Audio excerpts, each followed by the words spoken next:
স্ত্রীর ব্যাংকের টাকা আমি লুট করেছি। তুমি এসব কথা কেন বলেছো? এটা আমি না, এটা আমার কথা না। আমি 24 ঘন্টা স্যারের সাথে থাকি। স্যার এমন মিটিং কোথায় করলো? এটা কোনোভাবেই বিশ্বাসযোগ্য না, অসম্ভব। এই ভিডিও তোমার না, তাহলে এই ভিডিওটা করলো কে? এ বেটা, কামে ব্যস্ত আছি বুঝলো।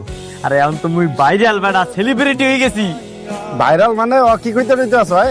এবার তুই টিভি টুবি দেখো না? টিভি তো তোমার দেখায়। ওইয়া ওইয়া তুই না, ও বেটা তোর মতোই দেখতে শেহজাদ চৌধুরী। খালার পাল্লা ওটা মুই বেটা, কোনো সেজাত চেজাত না, বদলে টাকা পয়সা ছিল মোর। কার সাথে কথা বলছো তুমি? মুই মুই মোরে যে গ্রামের একটা বন্ধু আছে ফ্রেন্ড, ওর সাথে কথা বলতে আসছিলাম। আমার স্বর্ণের চেনটা টেবিলের উপর রেখেছিলাম, এখন তো খুঁজে পাচ্ছি না। ম্যাডাম কি বলতে আছে? মুই নিতে যাবো, মুই কি চোর? ম্যাডাম কি যে বলেন। আচ্ছা ঠিক আছে, দেখি তোমাকে চেক করো। না না ম্যাডাম, ওর কাছে নাই ম্যাডাম, কিছু না, বিশ্বাস করেন ম্যাডাম। টুপি চোর একটা, আজকের পর থেকে তোর আর এই বাড়িতে থাকতে হবে না, তোর চাকরি নট।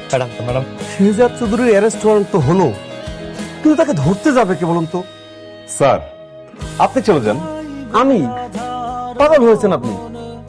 আরে আমার স্ত্রী অসুস্থ, তাকে নিয়ে হাসপাতাল যেতে হবে। শেহজাদ চৌধুরীকে ধরতে যাওয়ার জন্য কোনো এসআই যাওয়ার প্রয়োজন নেই।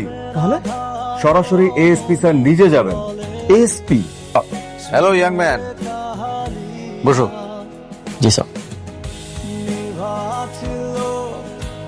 স্যার কেমন আছেন? খুব ভালো আছে, আর তোমাকে দেখে আরো ভালো লাগছে। পুলিশ জনগণের বন্ধু, কিন্তু এটার মূল সম্প্রসারণ হচ্ছে পুলিশ আসলে সরকারের বন্ধু। আপনি যে কথাটা বললেন আমার আমার পছন্দ হয় না।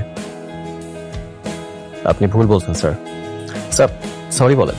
আপনার মাথা ঠিক আছে? কার সাথে কিভাবে কথা বলতেছেন সেটা বুঝতেছেন আপনি? হ্যাঁ